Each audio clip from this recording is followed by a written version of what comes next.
Halo, selamat pagi Tribuners. Anda sedang menyaksikan program Breaking News bersama saya Nurul Asari.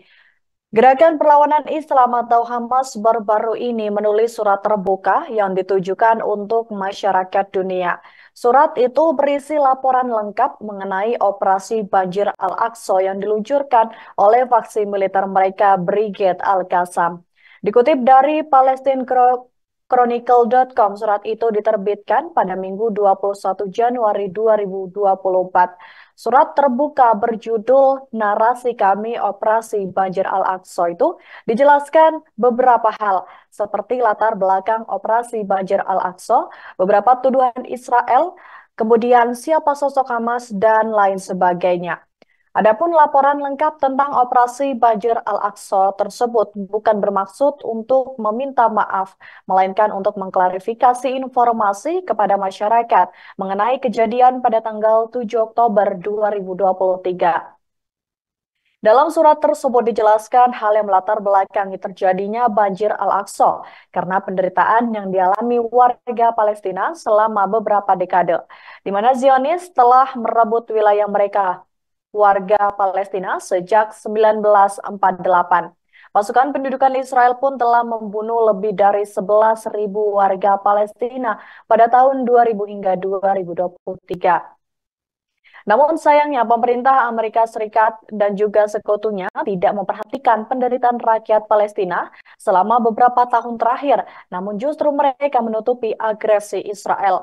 Pelanggaran dan juga kebrutalan Israel didokumentasikan oleh banyak organisasi PBB dan juga kelompok hak asasi manusia internasional, termasuk Amnesty International dan juga Human Rights Watch. Dan bahkan didokumentasikan juga oleh kelompok hak asasi manusia Israel. Namun laporan dan juga kesaksian ini diabaikan dan pendudukan Israel belum bisa dimintai pertanggungjawaban. Setelah mengalami penderitaan selama 75 tahun, mereka mengalami banyak kegagalan dan juga kegagalan untuk mencapai perdamaian. Oleh sebab itu, Hamas mulai melakukan operasi Banjir Al-Aqsa yang dimulai pada 7 Oktober 2023.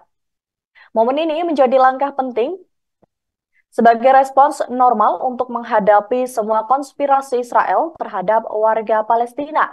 Hal ini merupakan tindakan defensif dalam rangka menyingkirkan pendudukan Israel, merebut kembali hak-hak Palestina dan juga menuju pembebasan dan kemerdekaan.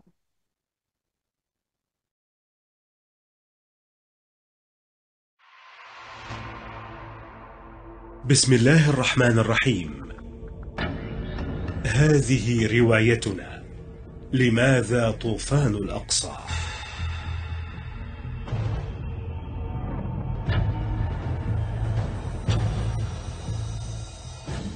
شعبنا الفلسطيني الصامد المرابط، شعوبنا العربية والإسلامية، أحرار العالم، مناصري الحق ورافضي الظلم، والمدافعين عن الحرية وكرامة الإنسان في كل مكان.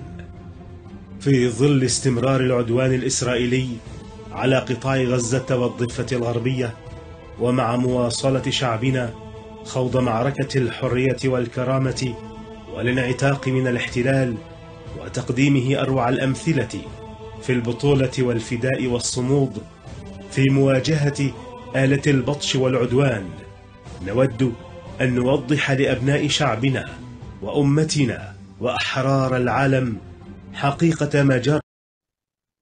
Brigade Al-Qassam, sayap militer gerakan Hamas, mengumumkan bahwa mereka telah menargetkan bulldozer D9 dengan peluru tandem di sebelah barat kota Khan Yunis di jalur Gaza Selatan.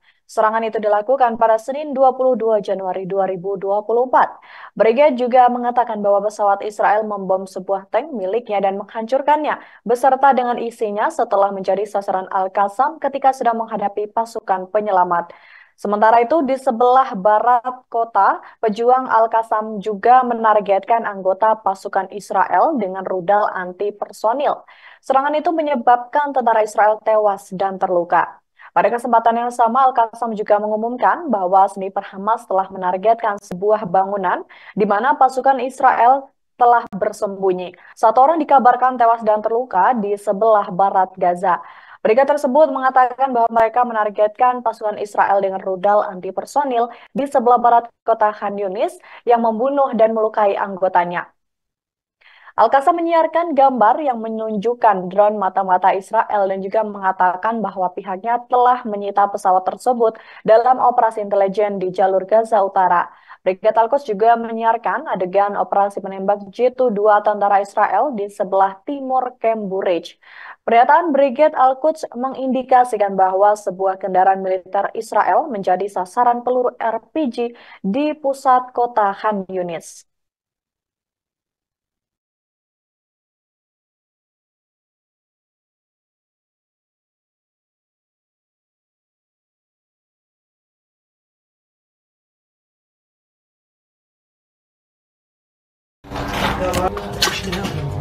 ممنوع.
Pertempuran sengit pasukan pertahanan Israel atau IDF dan juga Hamas masih terus berlanjut hingga saat ini. Pada Selasa 23 Januari 2024, media Israel melaporkan pertempuran paling berdarah yang menewaskan lusinan tentara Israel di Khan Yunis, jalur Gaza Selatan. Media pendudukan menggambarkan perang hari ke-108 ini sebagai pertempuran tersulit sejak perang darat dimulai. Sumber-sumber Israel mengonfirmasi pemboman dua bangunan dan juga runtuhnya bangunan ketiga dengan pasukan militer Israel di dalamnya.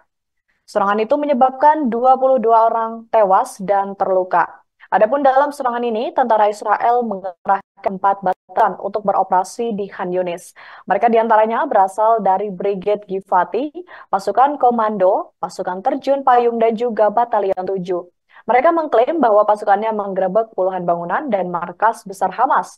Hal itu ditunjukkan dengan penerbangan pesawat penyelamat tentara Israel saat melakukan evakuasi tentara yang terluka selama bentrokan yang sedang berlangsung di Khan Yunis Selatan, jalur Gaza. Sebelumnya, tentara Israel mengumumkan terbunuhnya 3 perwira dari Brigade Pasukan Terjun Payung dan juga 3 lainnya yang terluka. Mereka yang tewas adalah seorang wakil komandan batalion dan juga komandan kompi. Kejadian ini semakin menambah jumlah korban jiwa tentara Israel yang terbunuh sejak perang dimulai menjadi 530 orang.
Demikian program Breaking News pagi ini. Saya Nurul Sari dan tim yang bertugas pamit undur diri. Terima kasih dan sampai jumpa.